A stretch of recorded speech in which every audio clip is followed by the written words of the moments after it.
So, hi everyone, and firstly, really sorry for the delay. There seemed to be some tech issue, and somehow I couldn't connect with everyone. But here we are, and let's quickly just deep dive into what we're here to do today. So, quick introduction first. For those of you who do not know Shift Eco, Shift Eco is an aggregated platform for eco-friendly products. And while we are here, while we are constantly encouraging consumers to choose better when they're out shopping for all the products, whether it's personal care, home care, or for your babies. Um, a huge part of Shift Eco is to motivate consumers to make habitual change so that we can reduce our negative environmental impact. And today, the topic today is clean and ethical beauty. And it's very interesting to to begin conversation on a topic like this, because while we've discussed food and kitchen and all other topics, clean beauty is a space where I myself get completely lost in. And there's so much happening, starting from regulations where there was so much ambiguity. Now consumers have begun to demand cleaner products. There are newer regulations and newer certifications that are coming in. There's just so much happening in this space, and for the right reasons. And when I myself am out shopping for personal care products, it's so confusing because you don't know where to start it, from like products which have harmful ingredients for the environment, for our skins even, to ingredients like palm oil, which are causing massive deforestation, to all the toxic elements in our sunscreens that aren't good for our coral reefs, and of course to products that are being tested on animals, and some horrific practices are being followed in this space that we ourselves aren't very aware about. So without much further ado, I'm going to leave it to we have with us Meenal and Mariam. Meenal from Beauty Binge and Mariam from Upfill. So I'm going to leave it to them to introduce themselves and tell us why you started Clean Beauty Binge and Upfill, and your journey with the same. Shall I? Meenal, you Okay, yeah, great. sure. Hi, everyone. Thanks, Sukriti, for first of all having us today. I think it's a great space to be in, and I think even more interesting to see so many like-minded, entrepreneurs, businesses today trying to create this space with, keeping clean beauty, keeping conscious, consumerism in mind. So, just like to take a quick minute to introduce myself. I am Meenal and the founder of Beauty Binge. Uh, so Sakriti was talking a little bit about, how introducing how we came into play, and I think for me, Beauty Binge kind of came out of a very personal journey where, I'm a Dubai kid. I've been raised here, and I've gone through my own share of engaging in, commercial marketing, commercial products, and I've suffered with PCOD. I've had a lot of a string of hormonal issues, which kind of took, I think that they did take a toll on me over the years because I was constantly worrying about what I was doing wrong, with very little focus on really the products or the ingredients that could be potentially impacting me. So I think with this I think self journey and this independent investigation of what was I consuming, I kind of first started off with focusing more on my food, everything that I was putting into my body, and I think that understanding and that space of reading ingredients. There was a time where I was potentially reading the labels of everything because I was so frustrated with my own health, from gut inflammation to the way my skin was, and then the funny part is I was indulging in so many. commercial beauty services to fix what was already being, ruined due to other commercial ingredients. So I think that shift, and that personal space that I went in from, to eventually, creating this community with Beauty Binge, which we launched last year. The goal was to really continue broadening this community of conscious thinkers that we have, and most importantly, to try and establish the fact that beauty is not gender specific, and clean beauty is not meant for only a select few. So especially in the Middle East, a lot of us who do want to indulge in cleaner products, we would end up, purchasing them from the US or Europe or the likes. And I think, our notion was to try and make sure that we have some of these, incredible brands, but also brands that serve a purpose and mission. We bring them on board here, and we try and keep them as affordable for people so that clean beauty can be as accessible as possible. So that's what we do at Beauty Binge, be it for women, men, teenagers, or kids. We ensure we have something for everyone. And our goal is to kind of continue on this journey together. Wonderful. Thank you so much for your introduction, Meenal. Mariam, I leave it to you to introduce yourself. And Sure. of course, Apfel. Amazing. Thank you. So, hi everyone. My name is Mariam Khafagi and I'm the co-founder of Upfill. We are the Middle East's first positive beauty brand. We're also the Middle East's first solid cosmetics brand. And I think similar to Manya, our story started off in a very personal way as well. So, of course, as a woman, as you both have mentioned, we're all consuming a lot of cosmetics, a lot of traditional cosmetics, and beauty and personal care product on a daily basis. I've also been someone that's always been passionate about the environment. I've even studied, all of my studies have been related to the environment. So I studied chemical engineering, renewable energy engineering. So it just somehow all came together at one point, when really I started to look more at the products that I was using on a daily basis. And, it was just one of these days where I flipped a label to see exactly what was in my shampoo, because again, I was suffering, my hair was suffering, my skin was suffering, and I was using the best brands out there, or at least what I thought were the best brands out there, and spending a lot of money on that, and it still was not working. So I decided to do a bit of an investigation on actually what are the ingredients that I'm putting on my hair. And every single bottle that I flipped around and every single label that I flipped around, the first ingredient was always aqua. So aqua, water, the biggest kind of marketing scheme that we see everywhere. And when I started to investigate, I found out that actually 70 to 80% of the products that I was using were made up of water.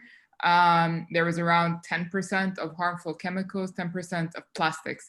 So really it was 90% of water, which I already had in my tap as I was showering, harmful chemicals that were just harming my skin and then being emitted out into the environment, and then plastics that take years and years and years and hundreds of years to really disintegrate. If they do, they're just filling up our landfills, etc. So, and then I realized there was only 10% active ingredients, or ingredients that are actually working to help me in every product that I'm using. So it just really became a very simple question in my mind. Why should we be spending all of our money on plastic and on water when there is an imminent water crisis that's happening in the world? And we have so much plastic in the world that it's really just outweighing the number of fish, number of people in the world.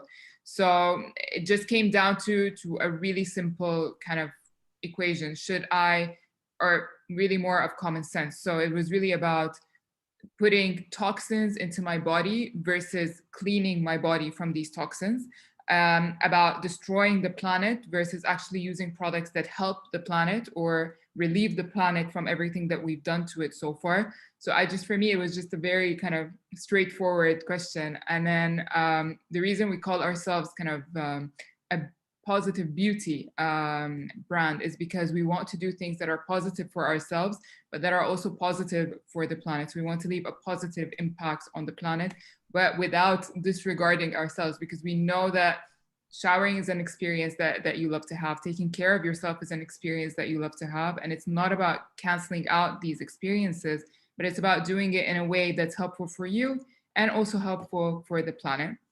And that's how Upfill came about.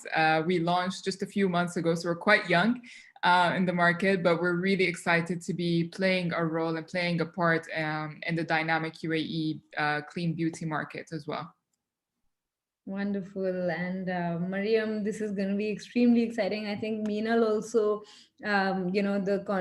her platform is relatively new as well. So it's an exciting journey here on, because I definitely do feel that the conversation around clean beauty and demanding ethical products is sort of gaining a lot more importance today. So for all those consumers who have never thought of this aspect of your beauty products, a quick question for Mariam and Meenal, and I know that this is a broader question, but please feel free to define it in the way you think best. That why should a consumer begin to start thinking about choosing or making the shift to environmentally friendly beauty products, or just clean beauty products in general? Okay, so I guess I'll start.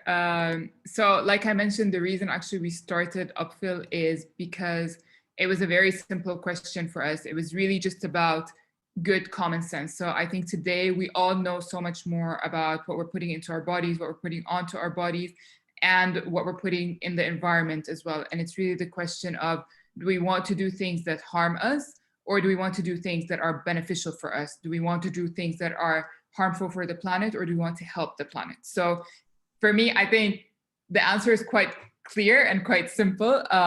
Correct me if I'm wrong, but I think most of us want to do things that are better for us, that are better for the planet, that are better for the next generations as well. And that's where the concept of Upfill comes in. How do we find products that have ingredients that are not just only useful for us, that give us all the benefits that we need? So how can I get the best hair, how can I get the most glowing skin, etc., and the softest skin, but without impacting the environment? And that's really the question that people need to be asking themselves when switching to clean beauty. I think today, in the environment that we're in, clean beauty or switching to clean beauty should no longer be a question. So it's just a matter of fact that we should all be moving to clean beauty. You know, we used to always hear about big pharma, and we always hear about all the conspiracies of big pharma, etc. I like to call the traditional beauty brands big beauty. So even their industry is changing because they are realizing that consumers are now getting smarter. And with brands like Upfill, with platforms like Beauty Binge, their consumers are shifting away from these big beauty brands and shifting into something that's cleaner. However, clean beauty today only represents around 20% of the beauty industry. So there's still 80% to go, and that's kind of where we come in. But that 80% will only be realized if we keep educating consumers. So that this is also a big part of what we do at Upfill. It's not just about the product, but it's also about educating consumers, telling them more about all the ingredients that we have in our products, being completely transparent and educating them not only about our own ingredients, but also the other ingredients that could be harmful for them as well. So we need to give them what they need, but it's not just about giving a product in a specific format. It's really about giving consumers a product in the way that they want it as well. So giving them an experience to go along with it. So really, it's really up to us to make clean beauty something that is fun, something that is experiential, but also something that is educational, and about co-creating with consumers as well. So really, for us, I think the conclusion of all of this is that clean beauty should no longer be a question. It should just be a matter of fact. But it's just about educating consumers on how to find these the best alternatives for what they are currently using as well. Absolutely, absolutely. Meenal, I'll leave it to you to answer the question. Sure. I think just to add to what Mariam was saying, and quite naturally, when you are choosing the clean beauty route, you are definitely choosing what's good for you. You're investigating what's good for you and kind of going beyond the commercial marketing gimmicks. I think that sense of awareness and consciousness is very important when it comes to clean beauty. And of course, needless to say, any and every kind of positive environmental impact that comes with choosing green. But I think over and above that, when we talk about, and you'll see this a lot in our conversation too at BB, is um, choosing clean beauty today is beyond just your health and the environment, because that's needless to say. It's also about the kind of brands that you're supporting, this level of transparency that Mariam was talking about. Today consumers want to know, where is their product being manufactured, how is it being manufactured. Today this concept of animal welfare is a conversation that is quite widely spoken. So this angle of cruelty free, when I choose a clean beauty product, needless to say, I'm choosing the cruelty free route. I'm not supporting brands that believe it's okay to have lab rats and tests on cats or dogs or whatever it may be.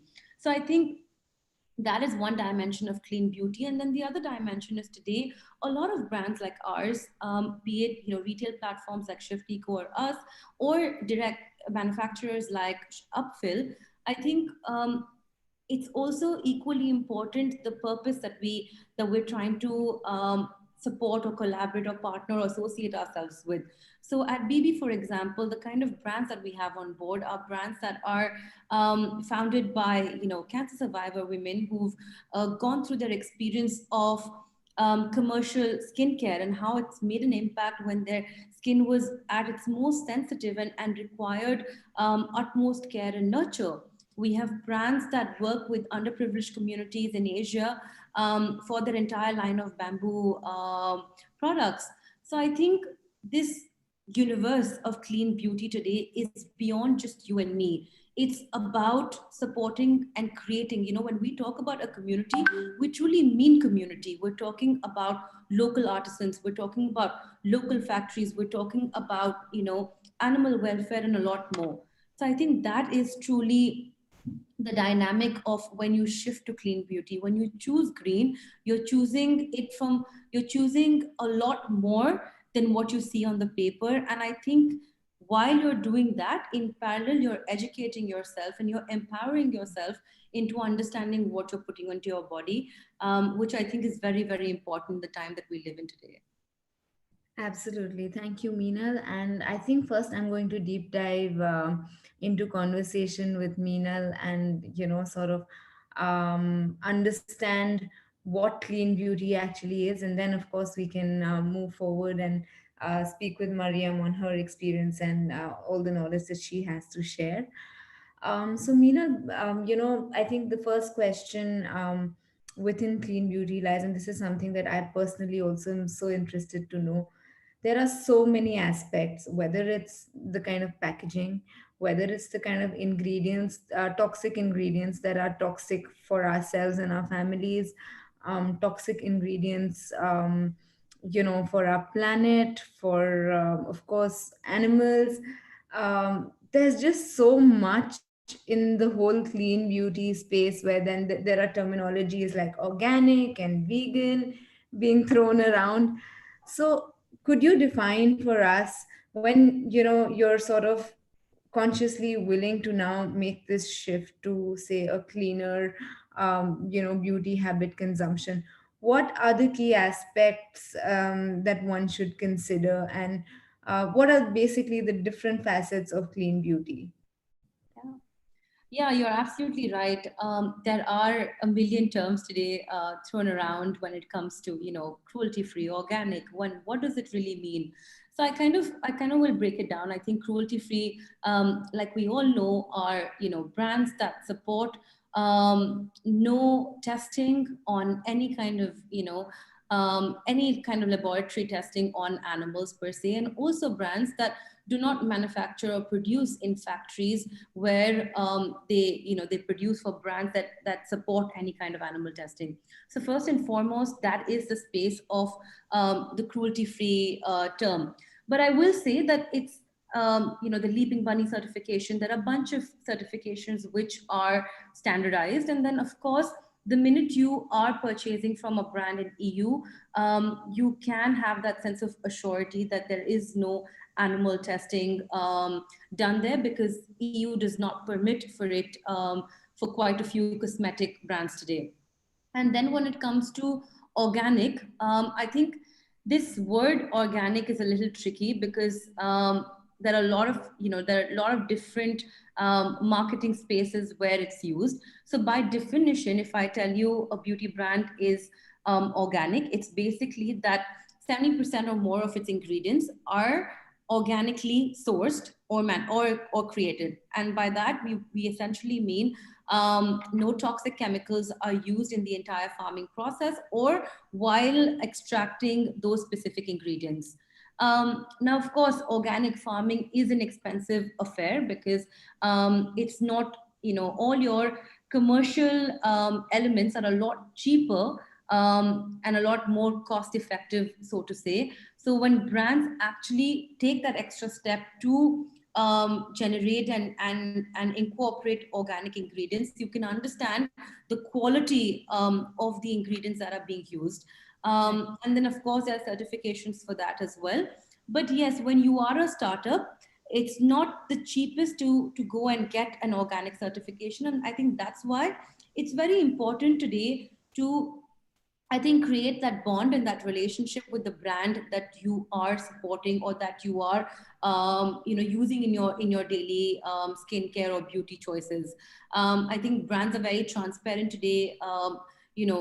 Entrepreneurs talk about, we want to get this certification, but we also have to keep our costs in mind. But this is the BTS on how we source our products, where it comes for, how is it being produced, etc. So organic ingredients is essentially that, ingredients that are utilized from organic farming without pesticides and without any toxic chemicals in that entire farming process. And then, of course, vegan would be anything that is not inclusive of any animal or animal byproduct. The funny part, though, is that there are so many, foodstuffs that kind of play with words. They say it's plant-based, but then when you actually read the ingredients, you'll see the 8th or the 10th or the 100th ingredient is honey somewhere, or honey squat somewhere in there.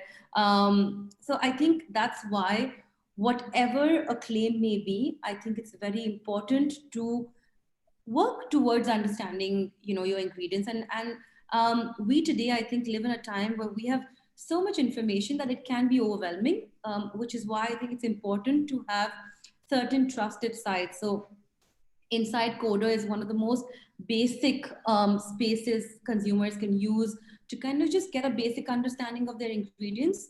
And also another thing that I could probably say is it's always helpful to read the first couple of your ingredients, because the first 1, 2, or 3 are primarily what that product is made of. So for example, I'm just saying anything, let's say coconut oil, right? If it says organic coconut oil, you want to make sure that coconut is a good chunk of your, first or second ingredient. So that's really those are the different spectrums when it comes to clean beauty. And I think, of course, a lot of us know certain toxic ingredients already, be it formaldehyde, be it sulfates, be it phthalates. These are words that are kind of tossed out. So you do have a sense of, okay, this is not good for me. So why is X product in my shampoo not okay? It's not okay because it strips off the entire oil from your scalp and your hair requires it for all the other external, be it pollution or any other external factor. Your oil is meant to be there to protect it from all of those external factors. So I think what's really important for anybody who's trying to kind of get into the space is acquaint yourself with brands that I think echo your ethos, equate yourself with brands that empower you and not just tell you. So even for us at BB, will if you see our conversation, we'll never just tell you great product must use. Like it's never the case because it's defeating this entire ethos that we're trying to talk about. We will be here. We will talk about what's good, what's not good. Why is plastic packaging not great for you? Not just from the fact that it's terrible for the environment, but also the ingredients within plastic itself, which can have detrimental impact on your body.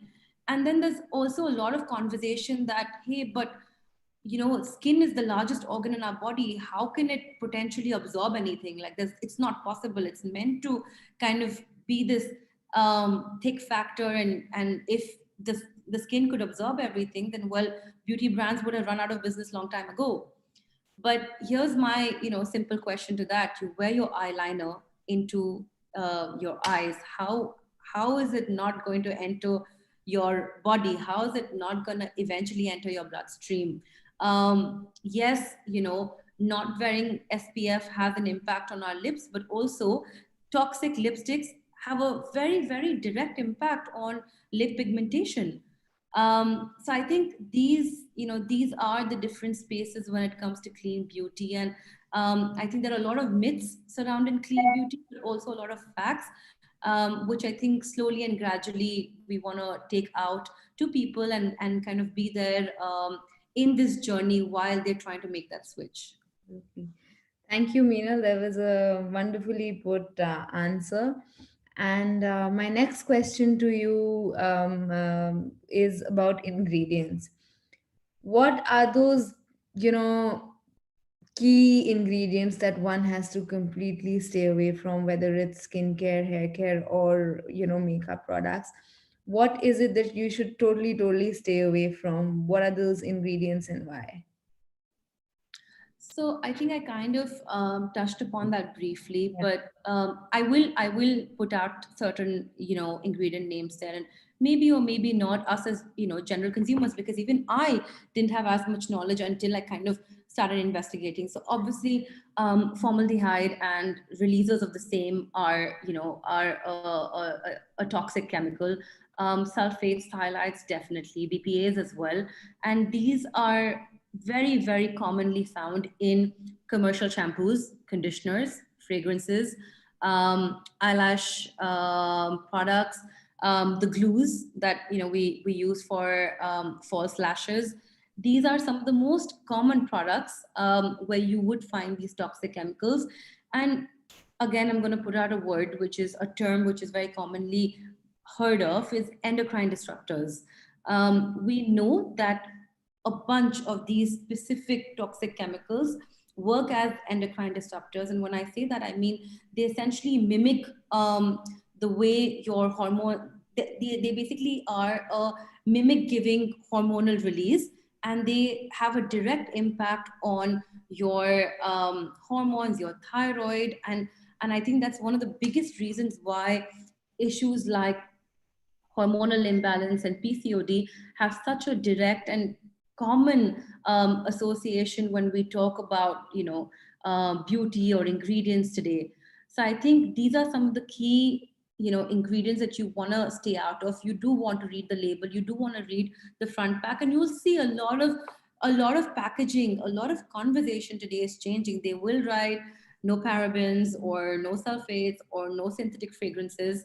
So I think it's important to read that. But it's like one of those things, right? A common example that I use is when you see these juice Tetra packs, it says no added sugar. When you flip it, there's sugar already. So how much more, what more do you mean when you say no added sugar? There's already, a whole bunch of other synthetic sugar ingredients that are part of the product.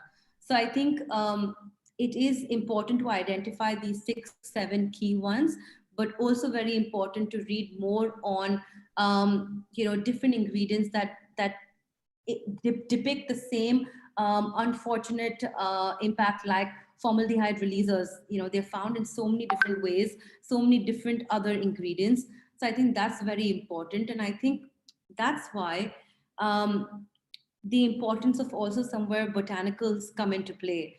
So you might not know every botanical ingredient out there, but when a product, when a skincare element or a beauty element, mainly skincare, focuses more on botanics, I think that gives you that peace of mind that, even though I don't know every single botanic out there, at least these are not toxic chemicals that I need to then go and decipher and find and kind of identify.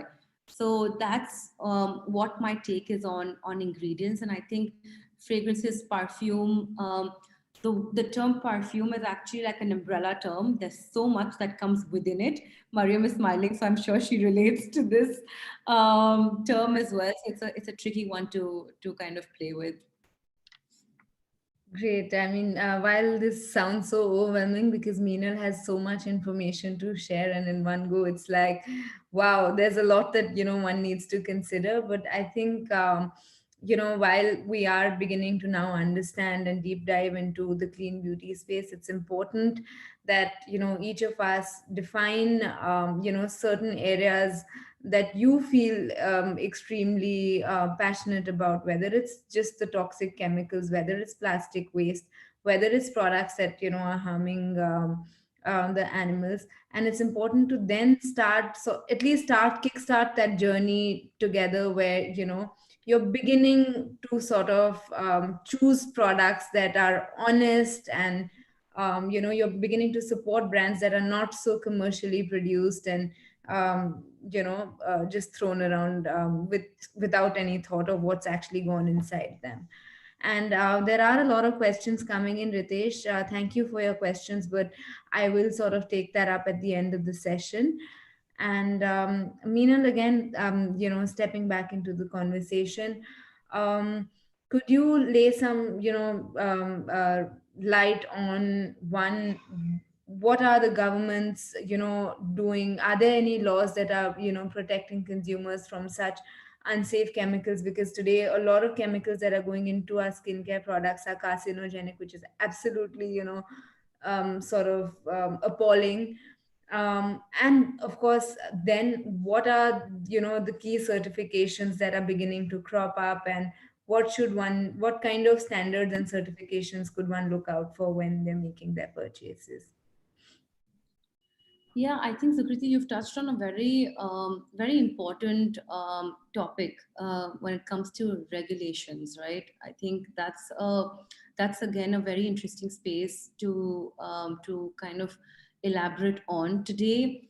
When we talk about the EU, for example, the EU has about 1,100 toxic chemicals on their list, if I'm not wrong, 1,000 plus, I'd say, very clearly identified, cannot use toxic chemicals, while the FDA has, I think, 10 or 13. That's a massive difference. Which for me, as a, clean beauty entrepreneur or just a consumer, is a little scary space to be in, right? Because obviously you would think, after the excessive conversation around clean beauty, around the environment, around carcinogenic products, like you mentioned, around our health, you would think that there would be a lot more stringent regulations when it comes to beauty ingredients, but there isn't. And I think that is one space that our industry really needs to focus on. I think a lot more investment needs to be done into research to actually prove the quite direct correlation between certain ingredients and its impact on human health and environment and animals. That's one. So I think when you ask me what are the most, I think, easiest certifications to kind of know you're playing in a safe space, I think by default, as a consumer, I'd say if it's EU manufactured product, it kind of gives you that sanity. And then the other element is if it's a botanical range. So not a botanical gimmicky space, but actually a brand that indulges in botanical ingredients. And it's okay if they're not all organic, but if they're not, for most part of it, using toxic chemicals, then you're in a good space. But I will kind of, you know, talk about this one myth that not all chemicals are bad. You need certain chemicals in your products for them to maintain its authenticity, to maintain its structure, to be used. So I think it's important to just know which are the toxic chemicals and then which are not, because you need certain chemistry also when you are creating products for use. So yes, I think we have a long way to go when it comes to regulations. I think the Middle East is also trying. I think, definitely we have moved upward and for the better in the last couple of years, thanks to, conscious consumers out there who are questioning, who are asking, who are demanding their businesses to be more ethical, to be more mindful, and to be more transparent. So I think for the beginning, as like a 101, I think it's safe to say that if it's a EU registered manufactured product, you're playing in a good space. And then of course, if you have a Leaping Bunny certification, then you are cruelty free. And then there are, it's just different organizations that issue different organic and vegan certifications. So then that kind of helps you have that sense of peace of mind based on what you're looking for. Great, great. So again, so for example, the certification of, say, an organic certified product. And then there is the whole conversation about, small brands that are cropping up, and these certifications are extremely expensive to sort of achieve. So when you're maybe supporting a smaller brand, which is sort of claiming, organic products, what does that mean? Because I do believe there is this conversation about they call themselves organic, but those ingredients aren't actually, each of those singular ingredients aren't actually organic. So could you just sort of, um, lay some insight on this particular conversation? Yeah, I think it's very important for brands to, while you're being as honest and ethical, or you're trying really hard to make sure that you're as clean as possible. Realistically speaking, yes, it is a big investment to make amidst all of the other investments that you're making as a small business. So I think what's important, like for example, we don't list brands as organic or vegan if they don't actually have the certification, even though in their practice they don't use ingredients, and they are actually implementing organic style of farming or sourcing their products. If it's not certified, then we don't list them as certified, because it is one thing to say and it is one thing to have that certification, and it is a shame that they're not able to justify it in any other way. But then as a retailer, I need to be also as honest, because my consumers are trusting our our clean check into, well, this is organic and this is not, or this is vegan or this is not. Of course, I think over time there are other government bodies that are supporting small businesses. I think in the last 2 years especially, the dynamics of small businesses has completely changed, and there are different government bodies that are coming into play to try and I think make this space of legitimizing a lot of what we do a lot easier for us.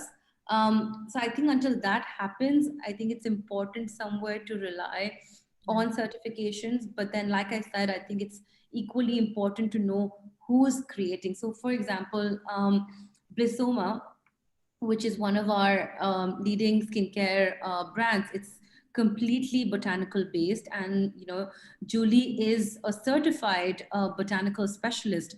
So I think while you look for certifications in your product, I think it's also important, like Mariam was saying, she is an expert into her field as well, and that's how she's kind of that's her support when it comes to upfill. So let's say, for example, she doesn't have an X certificate to support whatever the requirement is, but then as a creator herself, she hones certain skills and knowledge and understanding into what she's saying. So I think that is also a supporting factor when it comes to what you're looking for and what you can get, and how transparent or not things can be. Absolutely. So thank you, Meenal, for deep diving into it so well and, just laying stress on such important topics. Mariam, I'd come to you now. Mariam has been patiently listening to Meenal and I sort of converse. But so, Mariam, Upfill is focused towards a totally different sort of aspect of clean beauty, which is the plastic problem, and of course the water that is being sort of used to make each product that there is in the beauty space. So, could you lay some light on what this plastic problem in the cosmetic beauty industry is? Any stats or information that you can share with us as to, that this is such an alarming sort of an issue? Of course. Yeah, so I've actually really enjoyed the conversation between you and Mina. So I'm actually learning a lot myself just from this conversation as well. So thank you both for that. I think, yeah, so at Upfill, we really wanted to focus on the waterless cosmetics side of things. So actually, before I even start to answer, it's really important for me to just let me ask a question to you, to everyone who's joining us on the webinar as well. Just think about your bathroom today and think about how many plastic bottles you currently have in your bathroom in this specific moment.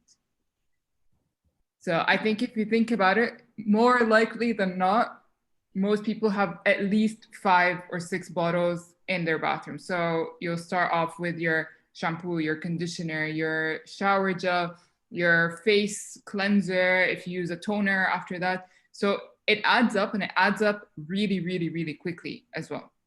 And as we all know, plastic is not biodegradable. So this was really one of the inspirations behind Upfill, was when I personally started to look at my own bathroom and I realized how many bottles I actually have in the bathroom. And reading more and more about that. So 70% of these bottles that we have in our bathrooms will end up in a landfill, at least 70% of them. Again, it really depends on the country that you live in, the recycling mechanisms that are available in the countries that you live in, but taking a generic number of 70%, that's quite significant. Each of these bottles that you have will take at least 450 years to decompose. So just think about your own individual contribution, how many years it will take for the bottles in your bathroom today to fully decompose. But I think the problem goes even beyond the packaging and beyond the fact that we package everything in plastics. What we also don't realize is that a lot of our products that we use have microplastics in them as well.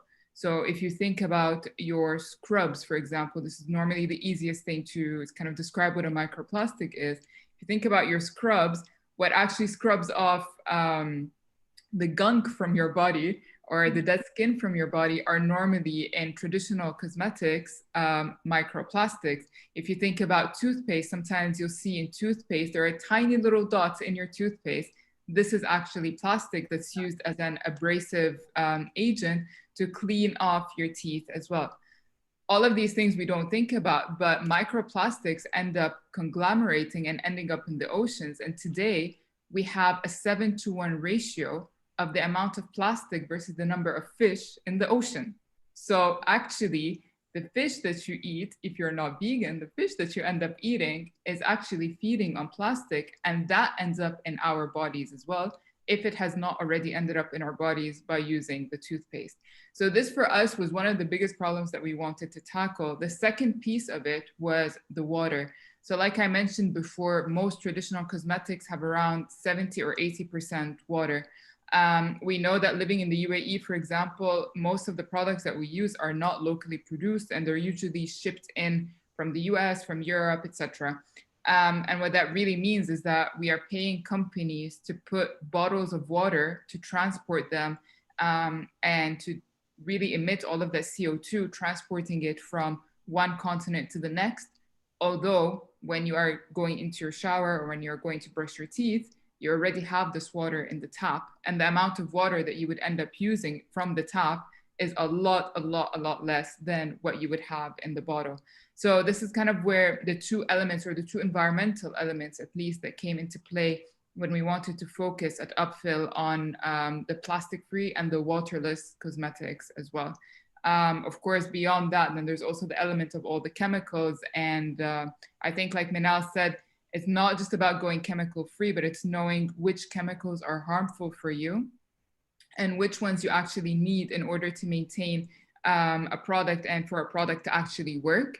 And that's kind of the second piece that we focused on with becoming more natural. Absolutely. And Mariam, as you say that, I was smiling because out of my own personal experience, I do have a marketing background. And before I stepped into this whole space of what's actually happening, I was actually working with, an agency which was into marketing for FMCG products. And we were launching this skincare brand, which was all about like science, because science is something that, consumers love, and they, sort of will totally buy this concept. And we as marketers just sat there and said, hey, can we put in those, tiny balls into the product? Because I mean, that just shows so much efficacy, right?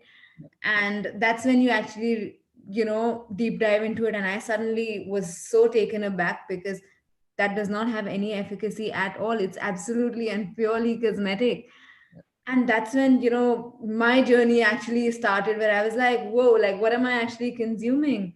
And then, of course, there was days like where we were sitting and we were, as marketers, sitting and crafting nomenclature like NutriV formula and this, I mean, I don't know anything about the ingredient, the efficacy, but we just know these are the key ingredients. And hey, let's just make a nice name around it and build a whole story around it and sell. And that's when I actually sort of realized this is not the way to go. And that's how my journey with Shiftico actually started, where, Namrata and I sort of got into conversation, and this was just really troubling me at the back of my head. So thank you so much, Miriam, for bringing that up, because for us also, I mean, for this is an issue that totally got me to start Shiftico. Actually, the And reason I'm smiling is because I also have a background in FMCG and also started from there. But also the thing is that most of these microplastics and these small balls are easily replaceable with natural ingredients as well. So like what we've done with our scrub, for example, is we replaced the abrasive with strawberry seeds. So it's absolutely natural. It goes back to nature, but it's still giving you the same effect of having super soft skin. So it's just about finding these alternatives and being smart about finding these alternatives. absolutely. So I know everyone, we are sort of very tight on time because we started a little late. But for those of you who can hang in, we have so much to hear from Upfill, from Mariam from Upfill. And in case anybody is logging off and has somewhere else to be, this conversation is definitely going to be recorded and it's going to be up on our blog. So for those of you who missed the last part of the conversation with Mariam, you can definitely log in and rewatch the session. So moving on, Mariam, could you tell us about the new formats that the new packaging formats that are coming in that are more eco-friendly, and what are those that one can sort of look out for? Sure. So I think at Upfill, we use a very specific format so far, which is the tins. And all of our tins are, of course, made from recyclable and reusable materials as well. So within our tins themselves, you can then buy the same product again and use it again as a refill. So that's one of the kind of key formulations or the key kind of formats of packaging that people are using. The other one, which is one that's been around for years and years, and we've just kind of discarded it, is paper. So paper packaging, I'm not sure why, but I think it was like one of these big marketing schemes that pushed paper out and brought in plastic instead. But paper works, and paper is fantastic for cosmetics, especially when they come in a waterless format that cannot destroy this paper. So the reason actually we started using plastics is because we started adding water to all of our cosmetics. But traditionally, all cosmetics came in the soap format. If we think about the old soap, whether it's from Marseille, whether it's from Aleppo, all of these soaps were solid and they were wrapped in paper traditionally. So it's really about going back to that and going back to the traditional format. That being said, we also still need to be very careful when it comes to paper, because a lot of times as marketeers, we look into laminating paper to make it look shiny and to make it look prettier, and to make it really stand out on the shelf. But it's very important as consumers that we also realize that any laminated paper falls into the same basket as plastic, because it can no longer be recycled. So because of the excess layer of plastic that's been added on to add on that shine, to make it prettier, to make it shinier, it then takes away the recyclability of it, and it takes away the biodegradability of it as well.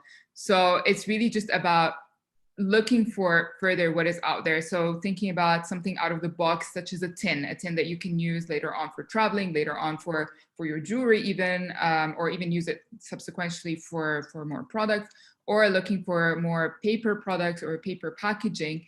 But it's really about digging a little bit deeper. I know it's not easy today, because it's very easy to kind of fall into the trap of things that are just easy to use, right? So I'll go to the supermarket, I won't find paper packaged products. I won't find products packed in a tin, but I'll find hundreds and hundreds of products and hundreds of shelves packed with plastic.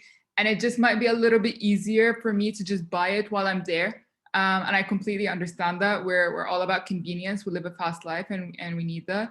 But then it's about us as consumers digging a little bit deeper, going into kind of websites like Shift Eco, like B, where actually products can just get delivered to our homes. There's nothing more convenient than having a product delivered to your home. But it's just about going a little bit deeper, going the extra mile, and finding these alternative solutions, such as paper and such as tin. Yeah.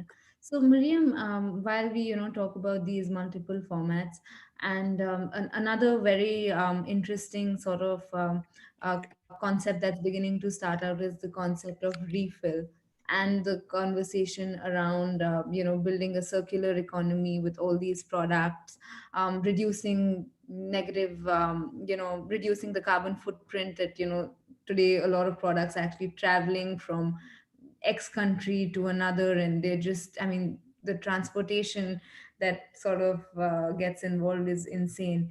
So could you tell us more about how organizations can sort of begin to sort of look at these key aspects and what they can do around building a more circular economy? Of course. Yeah, I think this is something that's on a lot of the minds of big beauty as well, not just us as kind of smaller starting up communities. So I think I would really break it down into 3 elements. So number 1, being honest and transparent. Number 2, avoiding shortcuts. And number 3, by going beyond the slogans. So to get into a little more detail, it's very easy for kind of big companies to say that now we're going green, and we call that greenwashing, and we see it all the time. A lot of companies even just add the color green to their logos now to give the impression that they've become more green. I see Minal laughing because we've seen it. I've even seen fast food brands starting to do that now, because consumers just want to have that kind of sustainable mindset to it. So these big beauty companies have always sold harmful products. They've always, like you mentioned, Sukriti, they've built their brands on selling harmful products. Now, suddenly, the entire industry is shifting, and the entire consumer perspective is shifting. And these companies need to keep up with the times, but they need to actually be transparent and honest about it as well. So they need to continue telling consumers what are the actual products and what are the actual ingredients that they have, not just coloring everything with the color green. The second piece of it is avoiding shortcuts. So what we're seeing with a lot of companies as well is that the big beauty companies are now acquiring smaller, clean companies, right? And they're doing that in order to enhance their clean portfolio, but they're not actually doing anything themselves. They're just leaving the companies and giving them the autonomy to continue working as they were previously. So again, it's kind of a shortcut. The other piece has to do with avoiding the shortcuts on packaging, for example, avoiding the shortcuts on shipping. right? So going beyond the slogans, and that brings me to my third point, which is going beyond the slogans. It's very easy for a CEO to come out and say, we're going to become green from tomorrow. We're going to have a new eco drive, right? But realistically, how many people actually working in the factories live up to that slogan?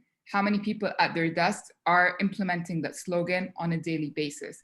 So just to summarize, it's about being honest and transparent, avoiding shortcuts, and going beyond the slogans for bigger organizations. That's wonderfully put, Mariam. Another question that I'm going to throw out at you. I know you have to sort of leave, but a last question, if that is okay with you. Um, just the whole aspect of switching and making the shift to sort of solid products. Does that in any way sort of compromise any the quality of the ingredients? I mean, what is the reason why these companies actually shifted to just more liquid formats in plastic bottles? And could you just sort of tell us more about this element of it? Sorry, I was speaking on mute. The most common word of COVID, right? Yeah, so I think it's just easier for companies to sell more, to make you believe that there's more value when you're buying a bigger bottle, right? So one of the biggest questions that we get at Upfill is, how much does this actually last? So I'll just show you. So this is what our tins normally look like. This is the size. So it looks very small compared to your regular shampoo bottle, right? And a lot of times consumers then ask about, how much experience am I going to get out of it? What is it going to be like? Is it going to be like the same shampoo that I use? It's going to give me the same amount of foam that I have with my normal shampoos. So it becomes very, very easy for companies to kind of package that in a bigger bottle. And we also kind of believe that bigger means more value at this point, right? So this is kind of the shift that we need to move away from as well. And I think that's why other companies add so much water in their ingredients rather than using actual products and focusing on the active ingredients. Absolutely. So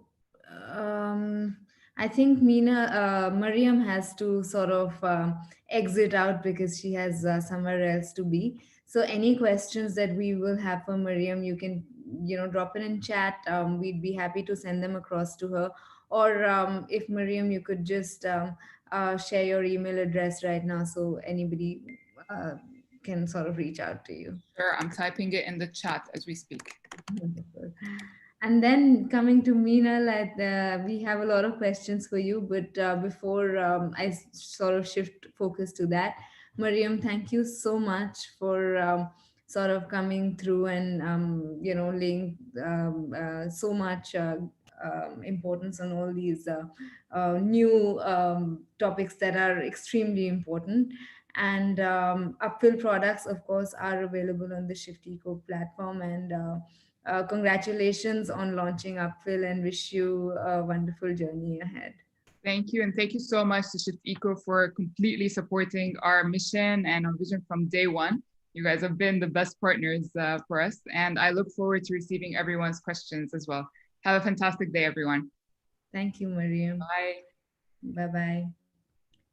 Meenal, sorry, I'm taking a little bit more of your time, but I'll take last 5 minutes for certain questions that a couple of people have asked. So Ritesh has asked us, do traditional retailers support clean beauty brands, and are they open to sort of new, smaller brands? I would say, open. I think we're still working on that, but yes, they are slowly trying to bring in clean beauty brands because, well, in all honesty, people are asking for it, and if consumers are asking for it, you have to give into it. And I think that's the shift that is happening with traditional retailers. But I think it's still, like Mariam mentioned, right before she left, that it's one thing to support and it's one thing to truly believe in the practices of a clean beauty brand. So I think that's where I kind of have my I wouldn't say qualms, but I kind of find that a tricky space, where, you know, how much of it are you really incorporating purely for business perspective, and how much of it is truly something that you believe in? Because if it is something that you believe in, that you need to that needs to be visualized or mirrored in your communication to your audience and to your community. Right. Yeah, that's wonderfully put. Another question I have from an anonymous attendee. There are a lot of local brands coming up that make products in small batches and, claim natural ingredients and homemade products. So how can we sort of as consumers understand the efficacy and quality of products like these? Yeah, I think for that perspective, it is important that you, as much as I am all for supporting small businesses, I do share that sense of question that one would have. And I think that's why product registration is very important, because when you do get it registered, Dubai municipality tests the quality of your product, the ingredients used. I think that's the level of trust that it's like, I go into a supermarket, how do I know that this product is good for me, right? Like if it's registered, it's authorized by your local government, then you have to have a sense of belief that it is good. But that kind of brings us back to our very first thing, that there will be products that are registered, but then it's equally important for you to know what works for you. And I think that's why this shift that we talk about is not just a shift for businesses, but it's a shift for consumers. We need to be mindful, conscious consumers. We need to read, we need to educate ourselves, and we need to know what is good for us. And I'm not saying it needs to be overwhelming, because yes, there is a lot of information out there, which is why I think it's very important to start small. So yeah, maybe don't like shift your entire, let's say, skincare routine. If you want to experiment a new brand, start small. Start with a shampoo, start with a dental tablet, start with a bamboo toothbrush, start with a bamboo hairbrush. Start with things that not dynamically alter your current lifestyle, and at the same time is your contribution into this more conscious space that we're trying to build. That's very nicely put, Meenal. I mean, for me also, I think as personally, when I started with Namrata and I, the first conversation was when Namrata sort of picked up a bamboo toothbrush and, she's like, hey, like, this is such a simple shift, but why aren't all of us doing it? And, this is something that sort of, blew my blinkers on that, hey, why? I mean, when plastic is that toxic for our environment, why aren't we all actually making this shift and talking about it a lot more? Exactly. So, yeah, and I think there is one very interesting question. This is the last question for you, Meenal. Any strategies or any advice you have, and this is from a brand perspective from Ritesh, that you would sort of, advise smaller brands, any sort of advice that you have for brands that are coming through now? Yeah, I think from a brand perspective, I would say that while you do your entire math on what is good for you and what isn't, and what really is the actual problem that you're trying to solve, or what are you trying to give back. I think beyond those basic questions that you'd ask yourself, I think if you are launching a business in the Middle East, I think it's very important to put yourself out there. It's very important to be a dynamic brand. Just having I think unfortunately just having a good range of products is not enough, because we are in a market where education is still building up. We're not like, let's say, the Europe, where people are very clear when it comes to clean beauty or wellness products and its impact on their lifestyle. People are still getting there. So I think putting yourself out there, being a part of different spaces for your brand is very important. And I think most importantly, associating yourself with like-minded brands is an equally important thing. I think the one core difference between being in our industry versus the traditional commercial industry is that we're not, and I know it sounds odd when you say this, but really, if you're in it for the good, you're not competing. you're not competing because you know what your USP is and you know what your audience is, and you're building towards your unique audience. And you know, an XYZ company in your in the same industry is working towards there. I think the absolute beauty about this space that we have all been a part of and that we're all working towards is that we're in it together. We're not in it to chop off the others, legs and take over. We're here to kind of take this conversation together above and beyond. And I think that mindset needs to be very clear from the get go that, what is the bigger purpose that you're trying to solve. That's wonderfully put, Meena.